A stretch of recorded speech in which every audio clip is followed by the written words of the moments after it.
Come on and shine, shine, shine. Las Vegas, shine your light on me. Welcome to Las Vegas Tonight with your award-winning host, Dale Davidson. Dale interviews fascinating guests from top-ranked celebrities to people just like you who have an important story to tell. For more than 15 years, Dale has broadcast every week from the fabulous Las Vegas Strip. He finds the people who really make Las Vegas a one-of-a-kind city and lets the world know just what's happening in this remarkable town. You'll discover why 50 million people visit the entertainment capital of the world every year. Stay tuned for another exciting episode of Las Vegas Tonight. Welcome to Las Vegas Tonight. I'm your host, Dale Davidson. Thank you for tuning in. Each and every episode, we do our best to bring you fascinating guests, often from Las Vegas. And we've outdone ourselves this time. Alan Shaffer is with us. He's a Las Vegas native, as I said to him earlier. So you're the one. There aren't that many. Mark, thanks for coming on the show. Thank you, Dale. Lovely to be here. it. Thanks for having me. No, Yes. you bet. Fun. So, an honest-to-goodness native of Las Vegas. There are very few of you. Tell me what it was like growing up when Las Vegas was a small town, really. Well, I sure can. When you say there's very few of us, I agree. I've been told that we're the 7%ers. Oh, is that right? Yeah, 7% of the people in Las Vegas are from here, and Wow. 93% are move in. Me included. Probably about 90 from California and 3% from the rest of the world. Yeah, the rest of the world, yeah. So, but 7%ers, yeah. That's incredible. I had no idea. What was Vegas like then when you were growing up here? Well, Vegas back then, for me, the biggest city in the world. But at the same time, when you're 3 or 4 feet tall, everything's amazing. Everything's big. And but as I got older and I started to realize what population was, I asked my mom, "What is population?" She said, "It's how many people live here." I said, "How many?" She said, 50,000. Wow. I said, "Wow." That seems like a lot. Yeah, so I got down off my Conestoga wagon and the horse, and I said, "Well, where are we going now?" Watch the tumble and tumbleweed go by.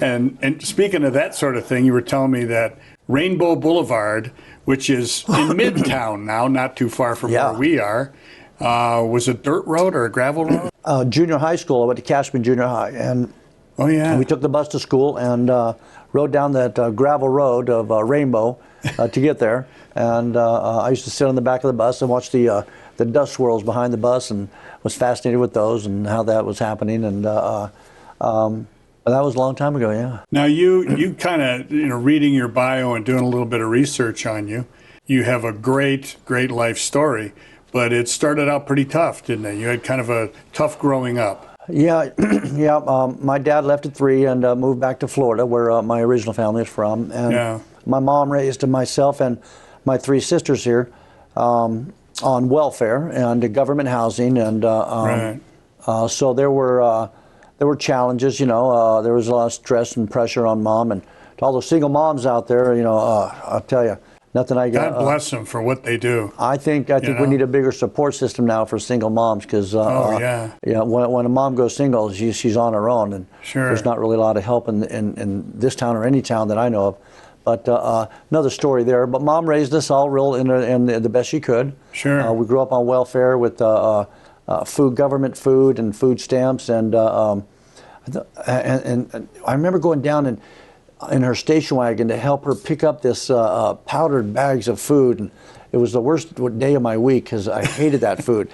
Everything powdered. Powdered sugar, powdered milk, powdered this, powdered that, and we'd bring it home and just mix it with water, and I'd plug my nose and I would drink it or eat it. And the milk, when you're a kid, you want vitamin D milk. And sure you do. That powdered milk was the worst for a kid. It's like skim milk now. All that government food is probably the healthiest stuff on the planet back then. Right. But when you're a kid, you just want Lucky Charms and Captain Crunch, Yeah. And but I had to grow up eating whatever we could eat. When I was young, I remember my mom, when I first heard what rent was, I asked her how much is our rent. She said it was $10 a month. Wow. We had a 3-bedroom house, but it was government housing, but you had to chip in a little bit. So I said, $10, wow, It seemed like a lot of money to you. Well, as I got older, in my teens, I realized that wow, I wish I could find a place for $10 a month now. But the government was helping out, and then Mom eventually got on her feet. So there were the tough times were probably up till about 12. Yeah. So the first 10, 12 years here it was, but when you're a kid, you don't know that, you know. You don't know you're poor. No, you don't know you're poor. I took some 2x4s and a piece of rope and knocked off 4 wheels off an old shopping cart, and I made a go-kart and went down Bonanza Hill having the time of my life. I thought I was in the NASCAR, you know. And, what else? I had a trash can I washed out and filled it up with water. In the middle of the government housing, there was like a grassy area. Yeah. All the kids came out, and they thought I had a swimming pool, and I had a line out the door of all wanted to jump in the trash can and cool off, you know. And you charged them a little bit. I did. I charged them somewhere a nickel or a dime or something, and trying to come up with a crew. Well, early on, when my dad left at 3, my mom had pointed at me at 4. And I remember her saying, I did some life counseling with a friend of mine, you know, and like a life coach. Yeah. And we kind of looked back and pulled out some stuff in me that I hadn't remembered in a while. But one of the things I remember was when Mom looked down at me before and said, "You're the man of the family now. You have to get us out of this mess." Wow. So it was my mom and my 3 sisters. That's a lot of pressure to put on a little kid. But oh yeah, I 4-year-old. But I didn't take it as pressure. I took it as a challenge. I said, okay, so let me start thinking what I'm going to do. So at kindergarten, next year at 5, I went to 7-Eleven on the way to kindergarten, and I bought a pack of gum for 5 cents. And I went into school, and I sold each piece for 5 cents each, and I came home with a quarter. Yeah. The next day. Profit. Yeah. 20 cents profit. I made some money. So I went to the same 7-Eleven on Bonanza and Maryland Parkway, and I picked up 5 packs that day, and I went in, I sold them out. And by Christmas, I was the gum guy. I had double over here and single Wrigley spearmint, and go see the gum pusher. I was the gum guy, and it was illegal. If we got caught with it, holding it, the teachers. Oh, that was the worst thing you could do was chew gum in school. It was. Oh yeah, I had to do everything in the boys' bathroom or behind the block wall. You know, it was undercover operation. But I was doing everything I could to try to make a living and bring home money to Mom and do what I could. And then later on I had a swimming pool, a dip in the pool for a nickel, you know, and I've done a few different things. But you know, I think when you're a kid, you know, you're just happy. I remember about 10 years ago when I worked on Carnival Cruise Lines. Oh, okay. And we'd visit all You're a performer there, right? Yeah. Yeah. And while we hit the islands on the cruise ships, I worked on the Carnival Cruise Lines for 5 years and singing and partying. and those 5 years, we would hit all the islands. And you know, I think traveling is an amazing education. Down there, well, here in Vegas, I've seen little 10-year-old kids get mad at their iPad and throw it on the ground, a $700 or $800 iPad, and smash it. And in Jamaica, you see 2 little kids kicking an empty can of beans down the street, having the time of their life. Yeah. And and here our kids are just they get mad when their iPad runs out of batteries. I know. Or runs out of juice. So it keeps you humble when you know where you came from. You know. Yeah. And, Yeah. I see a thread in your biography when I read your history and look things up, because you're a very successful businessman now, and I see a thread of entrepreneurship. So was it that those early days when your mom said you're the man of the family now that motivated you to be a business guy? Well, it really did. It was put in me early on that I had to, because it was my mom and my 3 sisters. Yeah. Where did you fall in the family? I was third. Third. Okay. Third down. Okay. Yeah, I took it on as though I had to dig in and roll up my sleeves and help out, and I took a little pride. You know, I'm the man of the family, so I can. You know, of course, didn't know how to do anything, but Mom made me feel like I could, and I quickly would learn. You know, but I think that's where kind of the seed was planted. Yeah. Early on, she said, you're going to have to get us out of this mess. I can still hear her saying that today. And wow. And to this day, it doesn't matter if I have a million or $5 million or $10 million in the bank. Right. To me, it feels like I just turn around and there's that powdered milk waiting right behind me again. Wow. I'm still running from that powdered milk. I just took off running. Yeah. And I'm still chasing this, even though my mom is now in heaven. I still feel this the need to to keep running, Yeah. running towards goals, dreams, desires. So I dream a lot. I have a lot of goals. I have a lot of plans. I have a big vision board. That is, and I'm sure that you probably didn't feel that way when you were struggling and, trying to make a living and help out your family. But it's a blessing in a way. You had your own depression kind of an experience, like a generation ago. Yeah. My parents who lived through the Depression were the same way. Didn't matter how much money they made later. They were still plugging away and being penurious and and really watching a buck. And you're incredibly successful now. Own magazines and all that sort of thing. But you're not satisfied with it. You really still are working away at it, aren't you? Yeah. So now I have my Vegas magazine is doing really well. Yeah, and there it is. And I could sit here and just live out my life on one magazine, but. But you got more than one, don't you? But when that's now sold out, and so I thought, well, what are we going to do now? So I opened up my Nashville. Oh, okay. And then we have my Tampa now in the works, and my Austin. Wow. And still running away from that powdered milk, That's a fascinating story. Yeah. It truly is. It's what motivates. It's a weird motivator, but when you're a kid and you're forced to eat something you don't want to eat and it tastes nasty, it'll make you work harder to not ever have to do that again. That'll do it right there. I want to delve a little bit more into your past history and then of course talk about the president in our next segment, and we're going to impose on you to sing a little bit for us during the next segment, if that's okay. I'd be honored. We're going to take a brief break and then come back with Mark Alan Shaffer right after this.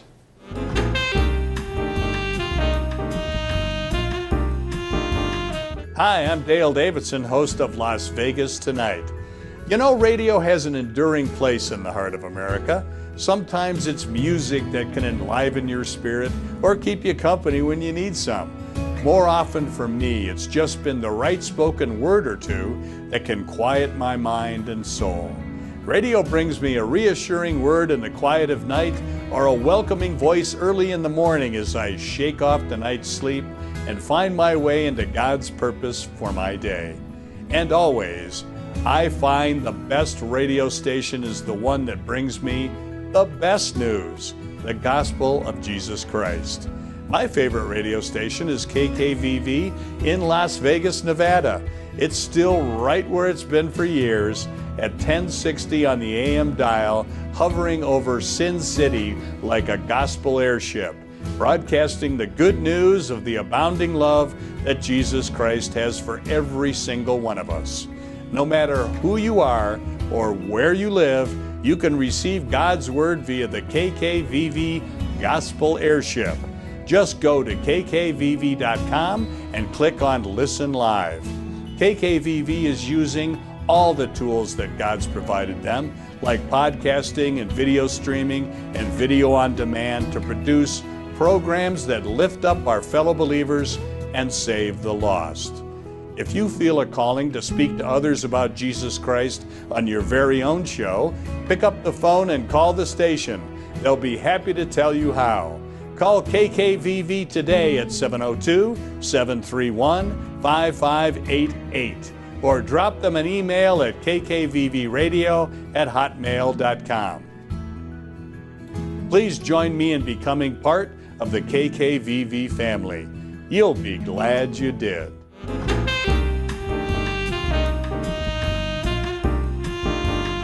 And welcome back to Las Vegas Tonight. I'm your host, Dale Davidson. Mark Alan Shaffer has graced our set here. He's a Las Vegas native who has made it big. A Horatio Alger story. Do you know Horatio Alger? I heard about him. Tell me more. Yeah, he was an American author in the 1870s up to about 1900. And he wrote books about, and they were always boys, little boys who started out poor and ended up wealthy by doing good works. Wow. And they were Christian based, really. Wow. And you're a living example of a Horatio Alger story. Well, thank you, Horatio. What a great name that is. Yeah. Let's talk about your music. As people can notice, you've got your guitar out, and music is an important part of your life. You're a country singer primarily, I would say. Well, 100%. Yeah, and the Mark Allen Band has appeared on the Strip for years. And tell us how that got started. Well, that got started. I used to. I was never a fan of country music. Yeah. In fact, my sister used to drag me out to a local bar here on her birthday once a year, and make you listen to it. Worst night of my life. First night of the year, I had to go through the whole night listening to country music. But it's changed. It's changed so much now and over the years. And about 12 years ago, 10 to 12 years ago, it was about 10 years ago, I got drugged into another country bar by a friend of mine, and I heard a Zac Brown song. Oh, okay. And I thought, and I Shazammed it, and I went home and I practiced out on guitar, and I went back the next night. It was so fun, and I got 3 more songs, and I went back about a month. After about a month, I had 30 or 40 songs, right? And they were all so fun, and it's just not that old twangy country anymore, It's just really pretty stuff, and it's great music. So I ran an ad, I found a drummer, then another ad, and found a keyboard and a bass guitar and a lead guitar, and we slapped together a band and spent 6-7 years going up and down the Strip. Wow. So fun. And what a great playing story. Cover songs. It was cover tunes and all. Yeah. But that led to came to an end with Corona, like all the musicians, Yeah, that's right. They all stopped working. Go home and start writing songs. So then I spent the last 2 or 3 years in the studio working on songs, and now I'm really into producing my own. And my dream is to get on the radio. You have your own studio now, and you're also recording in Nashville professionally. I am. I've got an album right now. My first LP I'm working on in Nashville. 7 songs, and they're all originals. And can't wait. We're about 3 deep into them. We got 4 more to go, and I'll be flying back next week. I met a great producer there, and very excited about this project. That's great. It's a great town. I love Nashville. The National Religious Broadcasters meets there almost every year, and they're doing so right now. Oh yeah. And I'm going to be sorry I'm not going to be there, but they praise the Lord in song every day. Yeah. And that's an important part of it, and that's part of your life now too, since you came to Christ. Yeah, and there's a lot of references to God and Jesus in country music. Yes. Even today's modern stuff, you're going to hear it all the time about walking into church on Sunday morning, and one day we'll go back to that church, and get married, and you're hearing so many amazing lyrics that make references to God all the time. Yeah. I want to. I would like to fuse the two together, country music and Christian music. That's a great idea. And I've got visions of a dream of my band being called Cross Country, in the shape of a cross. Oh, okay. With the O, in the middle of cross. And trademark it, buddy. That's a good name. Cross Country, because I want to cross country with Christian music, Yeah. and just keep that vibe going. Another genre that has sort of modernized itself is Southern gospel, which has always been quartets and that sort of thing, and often kind of old-fashioned, but it's really hipper now than it used to be. Yeah. And I think that what you're doing and proposing to do would fit right into that genre, I think. I'm sure, yeah. There's so many now. I think country music, it used to be only 2, country and Western. That's right. And now there's Western swing, which is a different thing. Yeah. Now there's about 20 of them. There's a new one out, bro country, and it's soulful, country. Okay. There is Tex-Mex country, which got more of a Latin flavor to it. So every culture is bringing their own vibe to it, and making country just broken up into a few different pieces now. So giving more diversity to the country scene. That's wonderful. Last night the CMA Awards were on TV, and I think every country, every race and religion and creed was on that stage. I know. It's totally changed. It's fantastic. Yeah. Yeah, isn't it great? I love, yeah. how it's spreading. Would you grace us with a song and tell us it's a little bit spreading. about? Country music is spreading just about as fast as Christianity is. Yeah, that's amazing. And that's fun to watch that too. Grow. Yes. And with my faith, and everything. I'm right now. I auditioned for my church to get on stage, and I'm waiting for answers there. And I I'm hope working you on do. some new stuff with Christian music. Christian music is kind of new for me, So I've been It's a doing country different for thing. 10 years. Yeah. But I've also been following Jesus for 10 years now, and so bringing them together is it's gonna be. I can't wait to see what comes out. And you're at the Crossing, right? I've seen it's a great church. Yeah. Yeah. I Great don't have pastor. one song of mine I don't even have done yet. Just got started on it 2 weeks ago. It's called "Reading All the Red Lines." Oh, okay. About all the things that Jesus said in the Bible. Yeah, red ink. Yeah. It must be true. It's in red ink. Yeah. So that's going to be a fun one. I want my songs though, and that I write to be to where you're listening to them. They're so cross you don't know. Is he talking about God or is he talking about a girl? Yeah. Because the love we're all searching for. Sometimes it's human love, and sometimes it's but it's the godly love, and so. They're both the same search in my mind, but I've been focused on the wrong one for many years. There's a lot of that going Over around. the last 10 years, I figured out that I should have been focused on him all along. Sometimes We all learn these lessons. Some of us are a little more hard-headed than others. You've heard of a late bloomer? Yeah. I'm a late learner. There's never a bad time to fall in love with God. Oh, yeah. Yeah. Well, why don't you grace us with a song and tell us a little bit about the song and what you're going to do. Well, this is just a song called Good, Good Father. Oh, yeah. You may have heard it. Great song. It is just praising the Lord and letting him know how good he is and amazing he is, and I don't want to do the whole song. I don't want to waste all of our time, but I'll give you a little snippet. That's okay, as long as you like.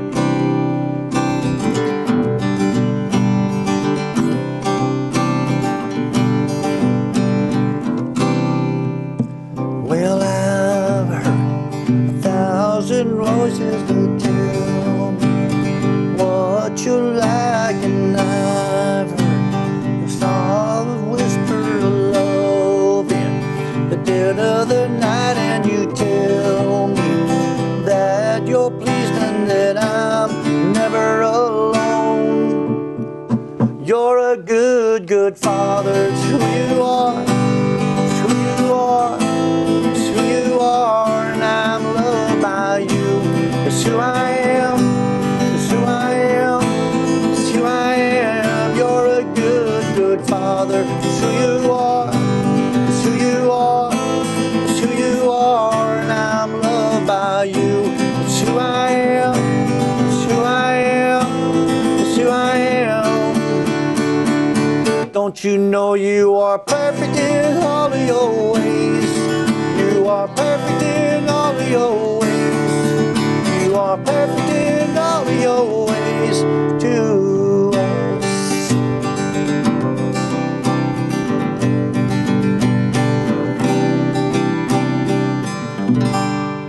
Very nice, Mark. piece. Very, very nice. It's a half song. Yeah, that's nice. Thank you very much for gracing us with that. Love that song. Yeah, it's a great song. I hope the church has the sense to put you on.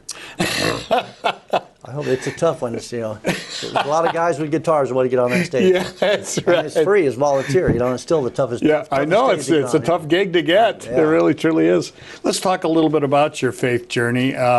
Did you have a conversion experience? What brought you to Christ 10 years ago? It was divorce. I went through a divorce, and I was in a state of bummer. I was in a bummer mood, and Sure. my wife had been unfaithful with my best friend for a couple of years, and I had a lot of baggage on my back about that. Yeah. And I just walked by this church. Now, I had been to Central here in town 20 years ago, and I'd been out to Canyon Ridge 10 years ago. Yeah. But I kind of just dabbled in church. Mm-hmm. I'd visit when I could, and you see, it goes back to the days of my early family. There were a lot of drugs in my family when I was a kid. Oh, there were? Yeah. My mom, she drugged me to church. She drugged me to guitar lessons. That's good. That kind of drugging. Music. Gotcha. That's funny. She drugged me everywhere, but you know how it is when you get into your teens, or you start rebelling, and I didn't want to go anymore. And Yeah, so, sure. I spent the next couple of decades not really going like I should, Yeah, but, sure.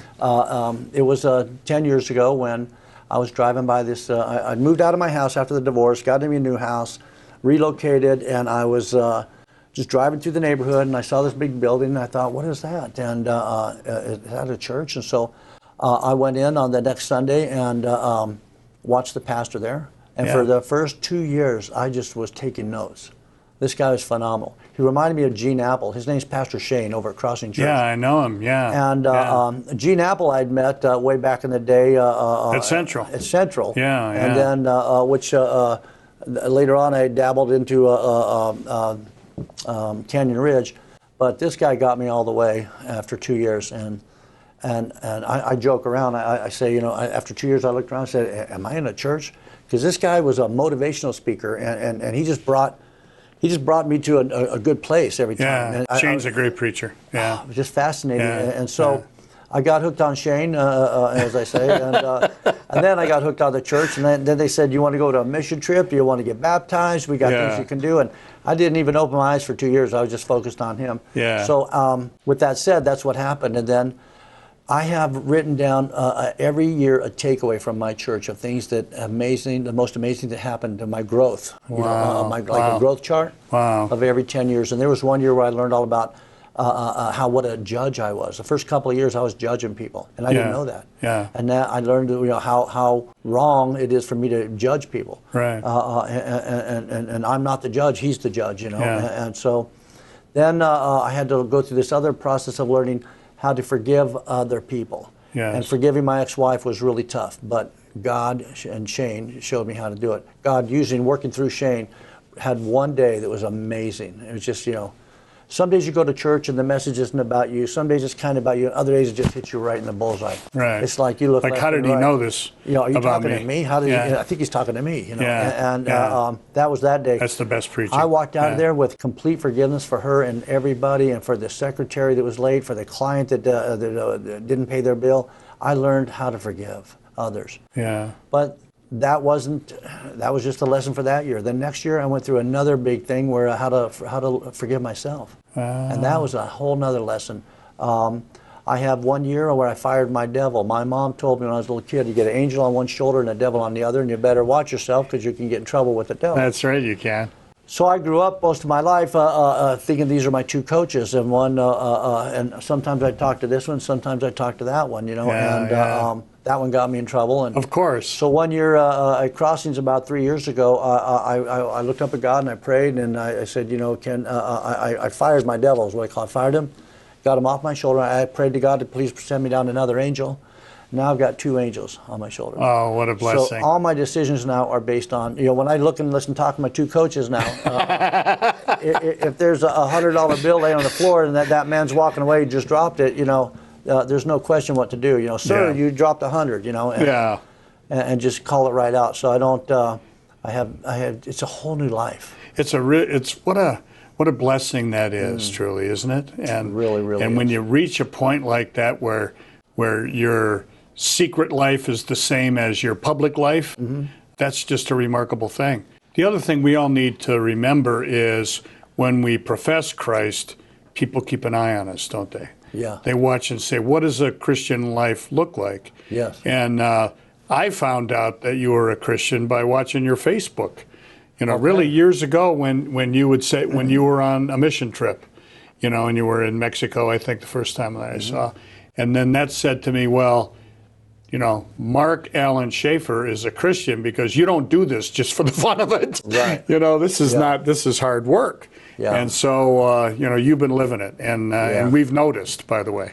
Well, thank you. When I walked into Crossings, I had no friends. And today I have 100 friends. And I still get calls from people that say, Mark, what's that church you're going to? I've been watching for 5 years and I want to go to it now. And I have attracted, you know, you can't drag somebody to church. I've dragged two friends to church and they both didn't stick. Yeah. But the 100 that did stick invited themselves, you know, and asked me about it. And so now it takes me, it's a 10-minute walk from my car to my seat, but it takes me about 45 minutes to get there because I have so many friends there now that are following Jesus too. And it's just like, whew, amazing. Yeah. And that's an important part of being a Christian. So thanks for noticing. I did. My Facebook used to be all beer and bikinis, but now it's all Bibles and God. You know? That's right. Yeah, and red letters. Yeah, red letters. That's a great thing.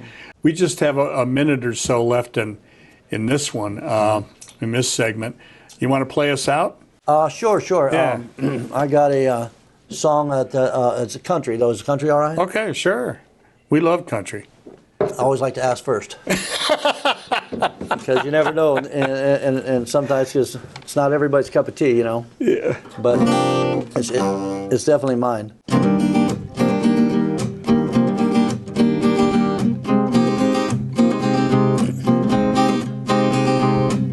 You can marry an architect, build you a house out on the water that really impresses your father. And you can find some grown-up friends, drink some wine in California. But even if you cut it short, you'll always have long blonde hair. You'll always be Memphis queen. You'll always be my first time in New Orleans. No matter where I go, no matter what I do, I'll never be 23 with anyone but you. You can marry who you want and go back to Tennessee, but you'll never be 23 with anyone but me, yeah. Oh, yeah.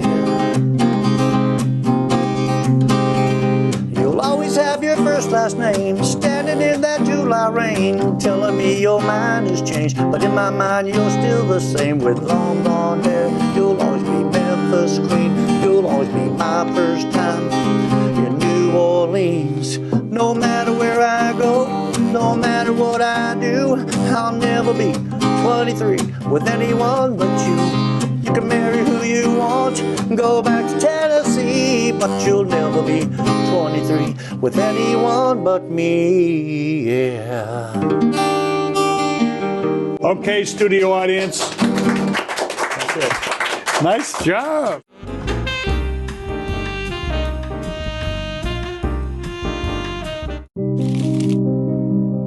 What gave Joseph perseverance? What did he see in that well? A future of uncertainty? A life of fear and pain?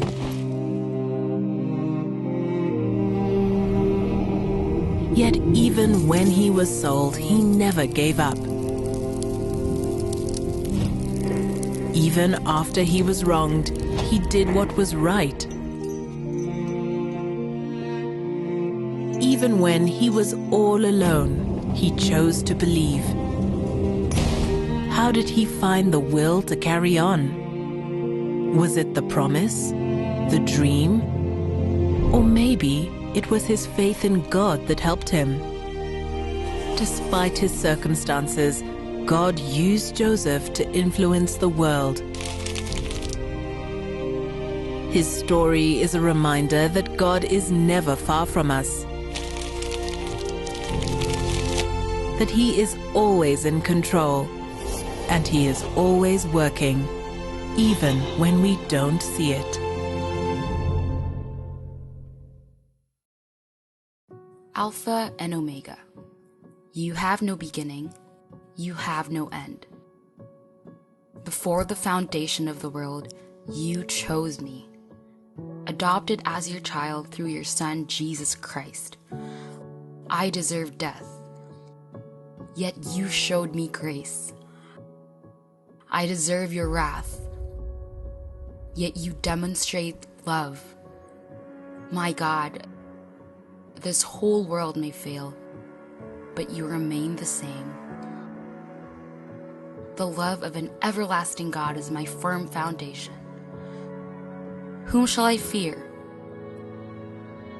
Everything here on earth will fade away, but your promises will never. The love of an everlasting God is my hope. No one can take it away. I am yours, my Lord. You chose me, my everlasting God.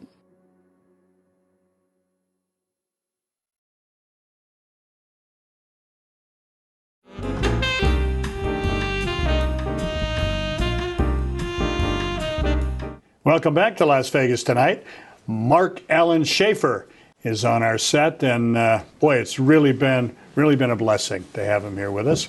He has sung a couple of songs, so for those of you watching on tape, rewind and watch it again because they were really worth it. And we won't let you get away without another one here in a couple of minutes. Okay. I understand you you got a couple of miraculous escapes from accidents. Tell us about that and how Jesus played a role in what happened there. Yeah, Jesus, he's not ready for me yet. He's kept me down here a couple times. They were both car wrecks, both of them. One was a head-on collision. Oh boy! When I was about 16 or 17 years old, you know, they get your car and just living without Jesus. Yeah. You know, living without God's guidance. You know, you do some reckless things, and I was a little reckless in those years. You know, you try it on your own when you go out. When you leave Jesus and you go try it on your own. Don't be surprised if things don't go so well. You fall on your face a few times. Yeah. Well, I ran into a van, and I was borrowing my mom's Volkswagen Beetle, and I ran into a big white van and head on, and I just remember waking up in the hospital the next day, and lucky to be alive. Got a little scar from it here, and broken 3 or 4 different places, and beat up. But then again, at somewhere in my 20s, early 20s, I had fell over the side of a mountain in a car, rolled 3 times down the side of a mountain in Lake Tahoe, and, in a convertible. Oh my gosh! I wasn't driving then, but I was sleeping. But probably better off I was. But for some reason, not a scratch, you know. And God was there too. He said, you know, I got plans for you. Wow! I got plans for you. And so. And you lived up there, didn't you, in Lake Tahoe? I did. I lived in Tahoe for a couple of years. Yeah. Yeah, and you were I don't want to say ski bum. You were an instructor. Well, I was a ski patrol. An apprentice for the ski patrol. Yeah, never made it all the way, but that's what brought me back to Vegas. But love snow skiing. Yeah, isn't it great? It's just in a beautiful place. Yeah, it's God's country way up there. Oh, isn't it though? Look out and see everything. I can't talk enough about God and how He's played such an important role in my life. Even when I didn't have a relationship with Him, He had one with me. Yeah, isn't that something?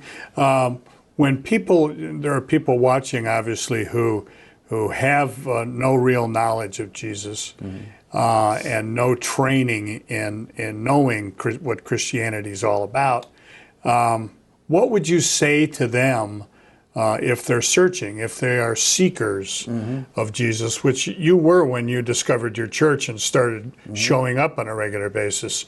What should they be looking for in a relationship with Jesus? Well, there's a little prep to that, you know, in my opinion. Mom raised me chasing money, and you know, she said, you got to get us money and get us out of debt. We grew up on welfare in Vegas, and so as my pastor says, what you miss the most is what you probably worship. Yes. And what you chase the most is what you worship. So it was number 1, and God was like 3, 4, 5 on my list. He wasn't number 2 or 3. He was way down, and when I had learned the value of putting God first, then money started going down. And I think the money is like, and if anybody's watching this and loves money, you know, for me, when I fell in love with God and gave Him the keys to my business and my personal life, right. The money came out of the woodwork. The blessings just didn't stop. Yeah, you know, it's so much better if you do it with God. You know, I know I have a lot of friends that are still chasing money, and they worship money. Yeah. And if I could get them to worship God, the money will come at you like crazy. He'll give you more money if you just trust Him first. Yeah. That everybody is searching for something. Yes. The pursuit of happiness is that we're born with that. We're looking for happiness from the minute as soon as we get out, stand up in our first diaper. We're looking for something to make us happy. We're trying to find, and God wants us to be with somebody. And so, in that pursuit of chasing happiness and that perfect somebody in your life, that human, you know, I found when you give it to God, He'll find you the right person. He'll take care of your job. He'll take care of your income. He takes care of everything. I gave Him the keys to my personal life, and everything changed. I gave Him then a couple years later, during this last 10 years, I gave Him the keys, and I said, okay. You did a good job with that. Thank you, God. All right. So I'm going to go ahead and give you the keys to one more thing. I've had 3 or 4 failed relationships in my life. And one of my friends You're not alone. One of my friends said, your picker is broken, Mark. You don't know how to pick them. So I agreed. And when I said, God, can you handle? I said, here's the keys. You find her, and when she's ready, and you tell me when I'm ready, you run that too. I gave him the keys to my personal life. Yeah. And then I gave him the keys to my relationship life. And it was only during Corona I gave him the keys to my business. Yeah. I said, you know, I don't know what's going on with this Corona. I don't know if the world's coming to an end or whatever, but here, you can have that too. And all three are just blossoming now, much better than I could have ever done it on my own. Oh, yeah. And trying it on your own, it's. I think we all do it and want to do it. We want, and we're afraid to give it control. When you fully surrender, whew, and you got to give him everything, and he will just take care of the rest. And so, yeah, so a guy came into my office last week and he said, you know, I want to talk to you. He was mad. I want to talk to the owner. You're the owner. Everybody told me you're the owner. I said, no, I'm not the owner. What do you mean? I say, and he's a big guy, 6'4". He's got his muscle shirt on like he just got out of the gym, and he was having issues with one of my salespeople. And I said, he said, well, I thought you were the owner. Everybody told me you're the owner. I said, no, I'm not. He said, well, who's the owner? I said, God. He said, what do you mean, God? I said, I'm just, like my pastor Shane said, we're just custodians. We just manage all this stuff. You got to leave it here. It's, you know, we're just playing with it and running it for God. And so we went in. That deflated the anger, I'll bet. You know, you bring God in the picture, and it kills all the anger and all that. Yeah. You know, love will always win over anger and frustration. Yeah. So it was only 10 minutes later. I bring God everywhere in every conversation, and 10 minutes later, the guy was happy. We shook hands, and we finished up stuff, and it was a win-win. Create a win-win. Yeah. You're looking for a win-win, call God. Yeah, Jesus does it for you. They're all win-wins with God. You know, what you're saying, and I think it's a nice, refreshing way of looking at it. You know, we tend to think, well, I got to go to church on Sunday, and I got to pay attention to Jesus now for a full hour. And what you're saying is he's walking alongside you this whole time. And if people can discover that, they're going to be happier, aren't they? Oh, yeah. Yeah, I find myself discipling now 2 or 3 hours a day. Do you really? Yeah. I've got clients that come in, and you know, if they have issues or concerns, you know, and I sit them down and we start talking. We'll talk 10 minutes about their concern. You know, they might say in the magazine, "Oh, my shirt isn't black enough," or "You didn't have the right words here," or whatever. They find a little, sure, yeah. And I'll say, "Well, let's talk about that." And 10 minutes, we're talking about the problem on the magazine, and then we're spending 2 hours talking about God. Isn't that amazing? And somewhere in that God talk, I call it God talk, they tell me, actually, Mark, the magazine was fine. I'm just having struggles in my life right now. And then we talk about that. Wow. And I've had to pull out the tissue. And I love it when I pull out the tissue box, you know, because you're talking to somebody's heart now, not mine. A friend of mine said, you know, sometimes you just got to drop it down 12 inches. And I said, what does that mean? He said, well, but between the center of the brain, the American Medical Association, the AMA, determined that between the center of the brain and the center of the heart on the average human being is about 12 inches. Oh, okay. And many times we talk head to head. Yeah. And he said, well, you drop it down 12 inches, you get heart to heart. So he said to me, can we drop it down 12 inches? I said, what does that mean? now you know. That's a good line. I love that line. Yeah, just get down to heart. And that's what God somehow opens up these conversations. And people will tell me stuff that, like, I look left and I look right. You know, I can't believe you're hearing personal, this. But they're pouring their heart out to me. I say, it's kind of a good feeling, though, knowing that I can talk to them about God. And I say, well, I ask them, I start simple. I say, where are you at with your faith? And they'll say, what do you mean? Like religion? I go, well, whatever you call it, yeah. Yeah. I said, just where you're giving God any time, you know? Yeah. And and I have a T-shirt I wear to church every now. It says church on the front, and on the back says it's not just a Sunday thing. Yeah. God is 7 days a week, you know. And you gotta know that if you really want protection and love and success, talk to God 7 days a week. Have a life filled with God. Yeah. And just give him the keys to everything else. I probably wouldn't be here if I wouldn't have God in my life, because I would be out in my selfish world doing my selfish things, and I wouldn't have never even caught your attention or been invited here. So thank you. Oh, yeah. Well, thank you for coming. I really appreciate it. Oh, God I want to bless tell you. I'm very impressed with everything I've seen you're doing, too. Thank you. Fantastic. Thank you. Yeah, and it's the same thing with me. You know, the Lord told me 15 years ago, you got to do this TV show and just invite people on and get out of the way. That's really what he told me. Get out of the way. Get out of the way and let them tell their story about Jesus. And that's what I have done ever since. And it has grown to the point where it literally is everywhere in the world. And look, and from Sin City. Isn't that amazing? Yeah, it's like so beautiful. It's such an irony that, you know, in the middle of Sin City, you're spreading the word around the world. Yeah. And like, I just love it. You know what's amazing about the whole thing? I read an article today saying, you know, they listed the 5 top sinful states in the United States. We're on there. It's a magazine thing. Well, we're number one. We're number one. We're number one, of course. And I was, yeah, way to go. But it's clearly Las Vegas Tonight for a reason. Mm-hmm. I believe that people are going to watch it because they go, wow, the guy's going to sing, you know, and he's got a great set here in front of the Strip and all of that. And then, you know, they're tricked into learning about Jesus. Well, that's my what goal. I want to do. We've tricked you. That's what I want to do with my music. I want to write music where people are saying, I like this new country singer I'm hearing, but what's that? Is he talking about a relationship or is he talking about God? Yeah. I want to trick him into God. There you go. There you go. And just, you know, it's going to work. I don't call it tricking them, but I want that crossover. I want that element to be there. There you go. So that they know that, you know, that there is that's my way of spreading the word. That's wonderful. Through my music. Will you play another song for us? I will. Tell us about this one. Well, this one is another cover song. My originals are ready. In fact, Mark Allen Country Band on YouTube. You'll see them on there. We're breaking them out. And Okay. Search me Mark Allen Band in Las Vegas. The Mark Allen Band. Okay.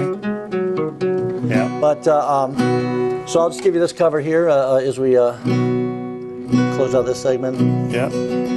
By Luke Combs, talking about a woman or God. I don't know who he's talking about, but he says her day starts with a coffee and ends with a wine. Takes forever getting ready, so she's never on time for anything. When she gets that come get me look in her eyes, well, it kind of scares me the way that she drives me wild. Yeah, she drives me wild.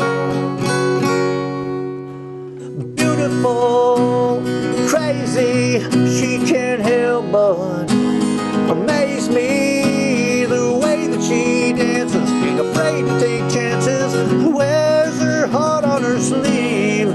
Yeah, she's crazy, but her crazy's beautiful to me.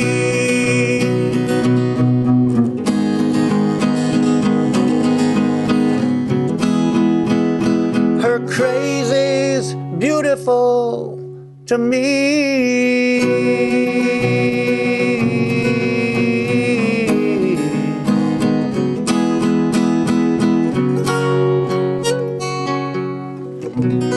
Thank you. Beautiful, crazy. That's a beautiful song. That's the life we live. That's it. You've certainly lived that life and beautiful. lived it well. A life well lived. More beautiful since G-O-D. That'll do it. God and Jesus, yeah. So. Yeah, that's wonderful.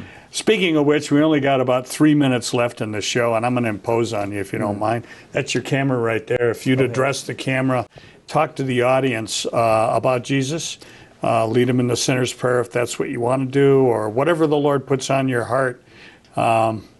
Please tell them about Jesus. Well, I will.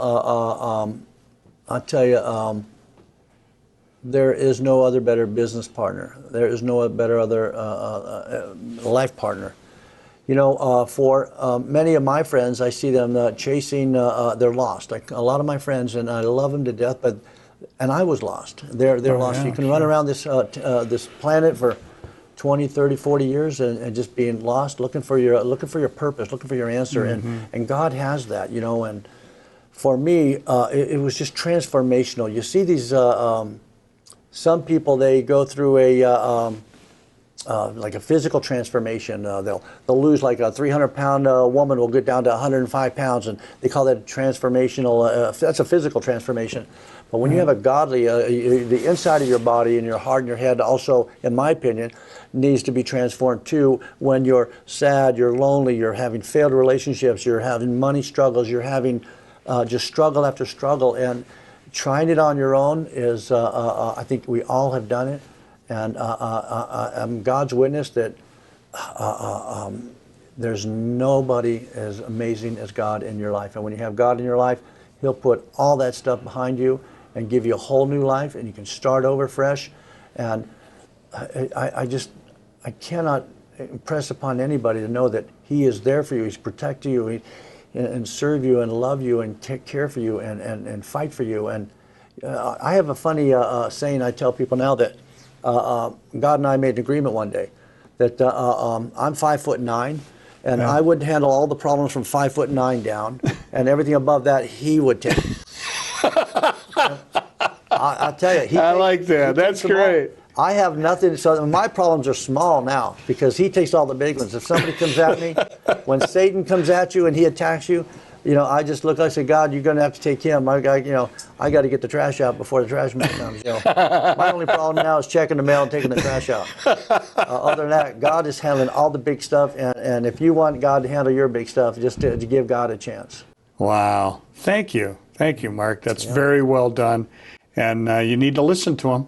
And you'll accept, I hope, some questions or concerns or whatever on your email. We'll put up your email and your contact information. And the Mark Allen Band is on YouTube. And watch for your album, no? Yeah, that's coming by summer. We should have it all wrapped up by summer, end of summer. And do you know what it's called yet, the album? No, I don't. It's going to be off one of the songs.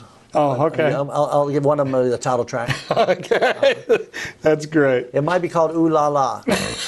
That's one of the songs right now that most of my friends are saying will be the hit. It'll be, that's got the hooks. There you go. The hook, yeah. God bless you. God bless Thank you, Dale. Thank you, sir. Yeah, Mark Alan Shaffer, ladies and gentlemen, right here on Las Vegas Tonight. And as I try to remember each and every episode of this program, I want to say, when it comes to our Lord and Savior Jesus Christ, please walk with him. God bless you.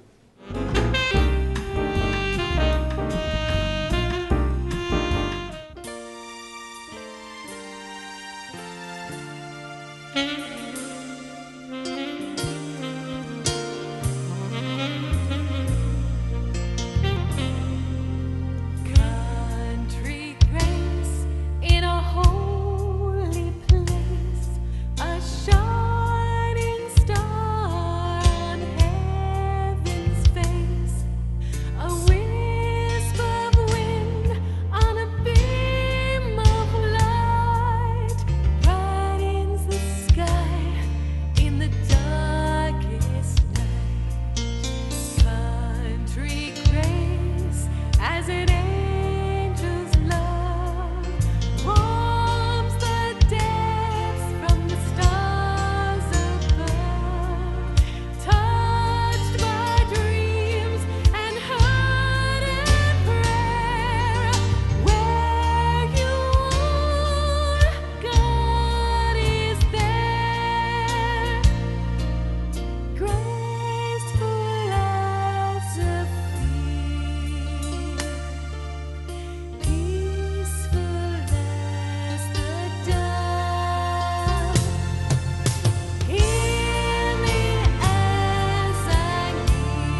Our world isn't perfect.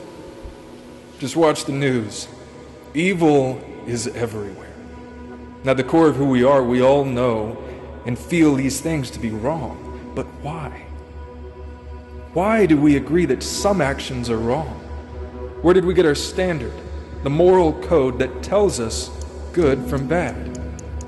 If we're creating it ourselves, free to choose what works for us, then that would make every action acceptable. Good and bad would be the same. Then people who commit heinous crimes wouldn't be guilty.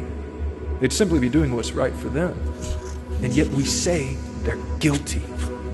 When someone murders an innocent person, it bothers us, enrages us. We hate injustice. Now, maybe we're in a game of survival of the fittest. Suffering and death simply weed out those who aren't strong enough or lucky enough to have won the genetic lottery. But if that's true, why do stories of death and destruction draw up feelings of deep disgust and hurt inside you? Why does your heart break at the news of tragedy? And why do so many other people feel the same way? Could it be that there's something more? Some greater outside force that has ingrained you with the desire for love and goodness? Suppose there's a reason behind hating the evil in the world. Suppose it leads to something greater. Could it lead to hope?